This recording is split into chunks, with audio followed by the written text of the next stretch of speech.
Hey guys, and welcome back to part 2 of the Sonic Unleashed playthrough. We are now finished off the first daytime stage in Windmill Isle, and we're now heading back into town. Don't worry about it. Maybe your memory will come back on its own. Remember anything yet? Nope. Oh well. Ah well. Bloody memory losses. And the sun's going down. What does that mean? It's time to transform.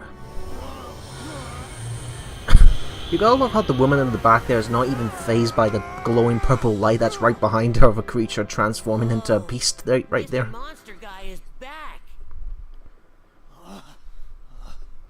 So when the sun goes down, I turn into this? Are you okay, Sonic? Like Sonic's so ashamed of himself to call himself what he actually has become. Be careful who sees me like this. Sonic! Sonic, look! What is it? Oh, it's hopeless. Oh great, now the ice cream vendor guy is depressed.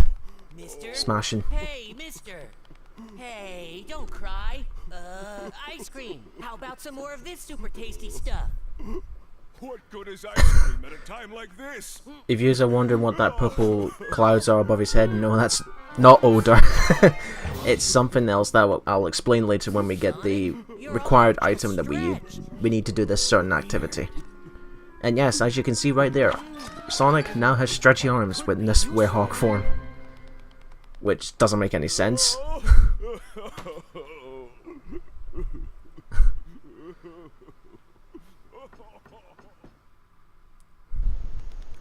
Now we're in Mykonos' hub world at night time. Oh come on, man, get over it. Look, you're not. Oh well, do you know what? At least you have the decency to panic that the planet is shattered compared to everybody else here in this town that's acting as if nothing's happened. Anyway, each hub world now has a day and night version of the music, which all sound really good. I mean, the way they go out of this soundtrack is amazing, especially with the World Adventure theme, which is performed by an official Japanese orchestra, and it sounds amazing. Anyway, as the werehog, you'll be in the hub worlds. At nighttime, you'll search for sun medals, while the daytime you'll be searching for moon medals. You need more moon medals to unlock new night levels, and you'll need the sun for the corresponding daytime levels. Now, while Sonic is in his werehog form, he does lack the speed, but he can still dash by holding down the R2 button, which increases his running speed a bit. But with the werehog, it's more emphasis on combat. And we're talking, the gameplay wise, we're talking like a God of War spin-off, where it's a beat 'em up, but with an occasional few platforming and puzzles here and there.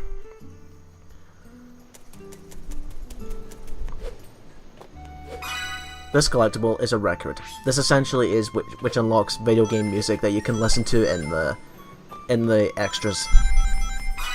You know, things that used to be in video games in the past where you would actually unlock content with it, or cool stuff within the game like music tracks, concept art and all that. Nowadays you don't get that at all with games like this. So now we're heading into the Windmill Isle at night. These are your controls for the werehog. The guard button on the L1 is exactly what it sounds. You get this bubble shield that you can protect at certain hits, but there will be a counter limit as to how many hits you can take. Oh, hi Tails. When did you get here? Hey, settle down, guys. Come on, you can use your two tails as an attack. You used to do it back in the past. Come on.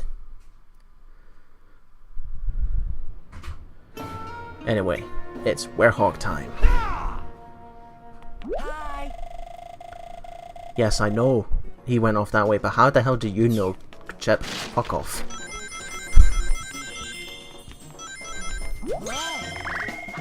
So this is your gameplay for the werehog. Beat 'em up. Square button will be like claw attacks, while triangle button will be punches and punch type attacks. You can mix and match between the two, and with the XP system, when you maximize, as you upgrade the combat section, this unlocks new moves for the werehog to perform. Like, you can do uppercuts, you can do aerial attacks, you can do QTEs if you wish, which do nothing except give you additional bonus points to increase your rank. And all these creatures right here are part of Dark Gaia's minions. Dark Gaia is essentially that big purple beast that we saw in the opening cutscene that rose from the planet's core. We'll worry about him later, but now we just have to deal with his foot soldiers. Now, as you can see there, the rain energy is now changed into a life bar. This essentially, again, is your health. When you take damage, you can refill your health by collecting rains. The unleashed bar, think of it like a devil trigger mode from Devil May Cry, where when you activate it, you get temporary invulnerability, you move faster, your attacks are stronger, and you take no damage at all. But again, it only lasts for a few seconds. You can refill that by destroying chairs or defeating enemies that also have these cores, as well as the XP diamond shapes. Now, I hope you enjoyed the werehog, because unfortunately the werehog levels tend to drag on compared to the daytime stages because you're moving at a slower pace. Not to mention that, again, I need to collect the Sun Moon medals in order to move on with the game.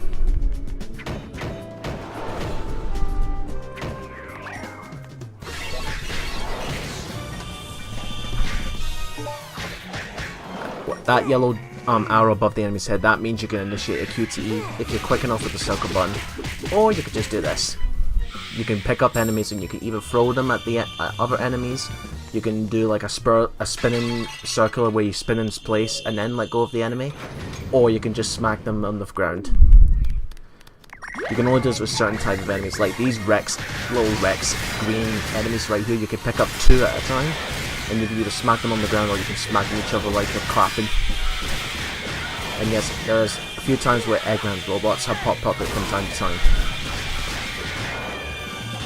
And there's one special detail that I'm thankful that Sega put in this in terms of enemy, where there's no touch damage at all. In order to get hit by the enemy has to physically attack you, which is a godsend. I mean, you can imagine how bullshit it would be if you took touch damage just by simply walking up to the enemy and not even doing anything.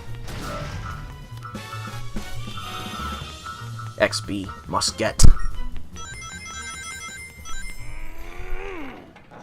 Like I said before, this is when the werehog is where they try to add some puzzles into the game. Most of them are not really brain tacking. It's just a simple press a button here, flick a switch there to move a platform to continue on. Moon medal, must get.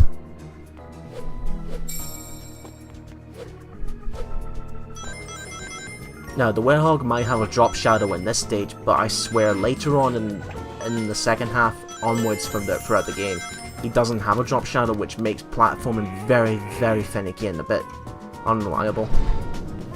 Like, if you're going to do a platformer game, the one thing you need to have is a drop shadow, no matter what, so you can determine where you're going to land. Spin, spin, spin, spin, throw. Oh, what? He didn't even punch me there. Right, that's it. Come here, you. Ah. That's essentially what happens when you fail a QTE. You lose a bit of health and the enemies regain health for some reason. Again, the QTEs don't do anything except add additional bonus points to your score. So if you actually care about getting the highest score in this game, although I doubt you will, you can use QTEs on every single enemy if you wish.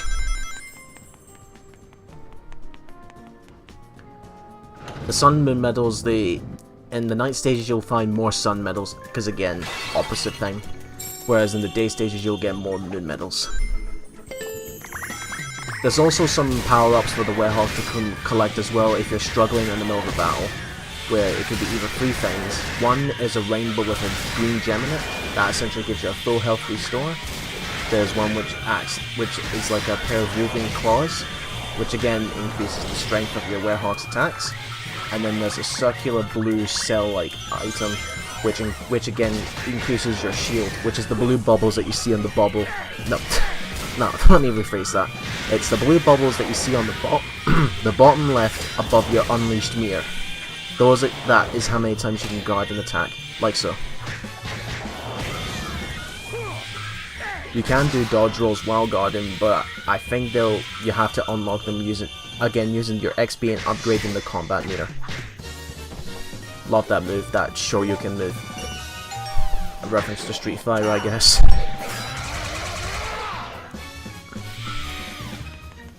I think in the game they actually call it the Hogken, some weird shit like that.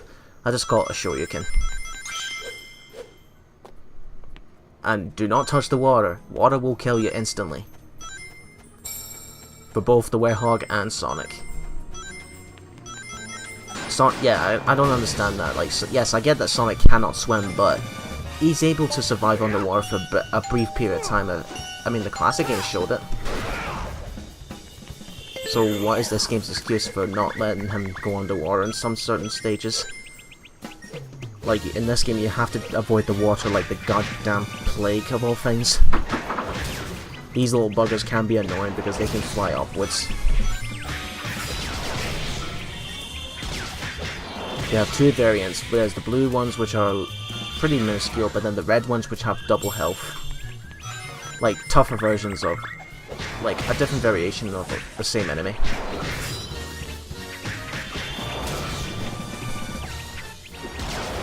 And again, the purple wall is a traditional platforming bullshit where, oh, you can go on to defeat all the enemies. This is the reason why the Werehog levels tend to drag, because the stages are plagued with this.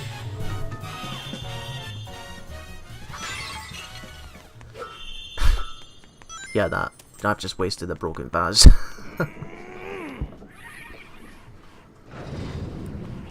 Ugh, great, more of them.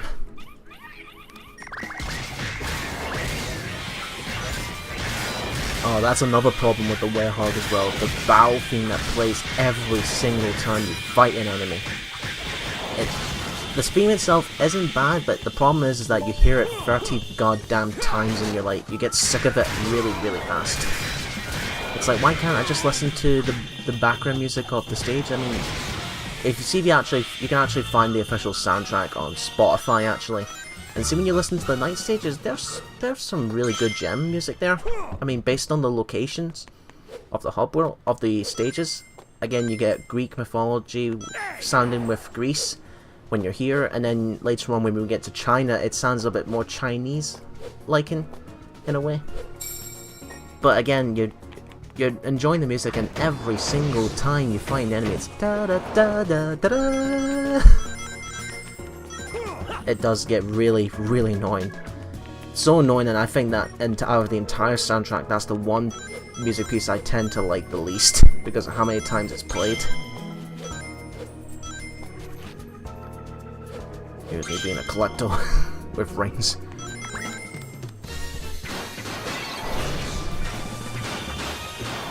Die, robot.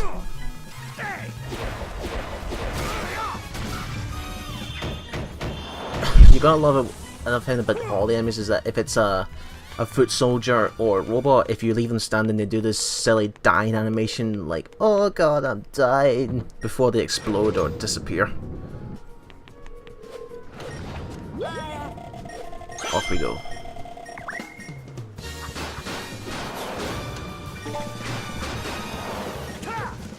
Time for another QTE.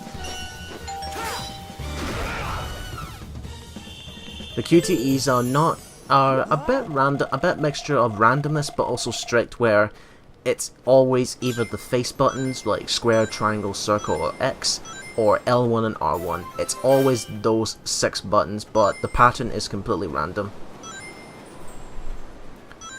And here's one of the many times you'll be requested to balance across these thin little poles. Now here's the thing, the Werehog can also grab and platform, like so. These bars that are glowing blue, you can grab onto those and either swing below them or climb on top of them. And also here you can swing on these poles and again with using your limbs like a Elastigirl in a way from The Incredibles. And you can also double jump as well. Now these poles are just your typical poles, but later on they'll introduce poles that can only hold you for about a few seconds and you need to jump off, otherwise you'll fall. The egg robots here, they don't really have a huge variety on them apart from having a sword here and a shield there.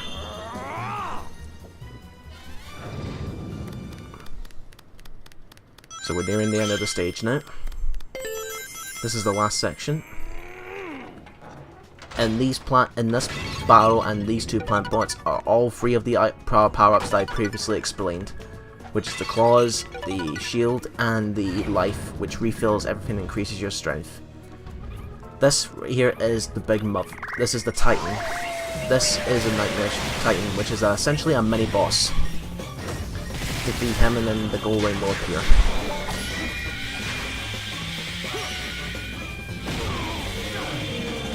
That was me failing the first time. Now these particular enemies, they give you a fuck ton of XP because you can tell it's a fuck ton when you see how big the diamonds are.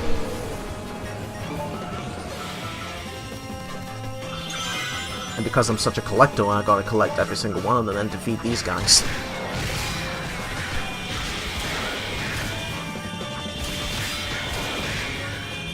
You know, if all the game styles, if Sega really want to translate here, I think they should have done a Devil May Cry style where it was a bit faster, rather than doing God of War style. Because again, with it, you can at least keep the speed somewhat with the Werehog. Yeah, I hate this little Rex. Ah, record. I'll collect that. And off. Now that's the finished state. That's the stage finished. 11 minutes. Another S rank. Whoopee. And again, before you go, as you finish the stage, it tells you how many medals you've collected and any other collectibles you've collected in the game, which is like either a record for your music, VHS tapes so you can re-watch cutscenes, or an art book, which essentially gives you concept art of characters, enemies, and stages, and backgrounds.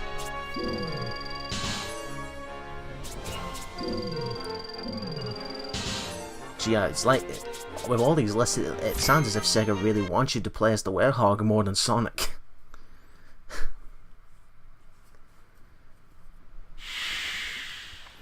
Hey, Tails. Sonic? Yes. Oh god, wasn't the moon blown in half in Adventure 2? Are we just gonna ignore that now? Is that really you? I'm sorry, but I'm a sucker for plot. Like, if you do something as dramatic as blowing the moon in half, you should at least keep it that way unless you do a reasonable explanation as to why it's fully back. The moon does not grow. That's some story. I'll save that argument for another time. Again, you gotta love how every single person that Sonic's meeting is not fazed by how bizarre he looks. I think I know someone who might know something about what's going on here. Oh, really? Professor Pickle over at Spagonia University. Yes, that's the professor's name, folks. Pickle. If we add that to his research findings, we might be able to get to the bottom of all this. Spagonia. That's a continent over. An easy jog if the planet weren't broken. No problem. My Tornado 1 will get us there. Hey, it's Tails' old plane. Let's get going. Leave it to you, Tails. Let's get moving. You gotta love how Chip's enjoying himself there sitting on the wing.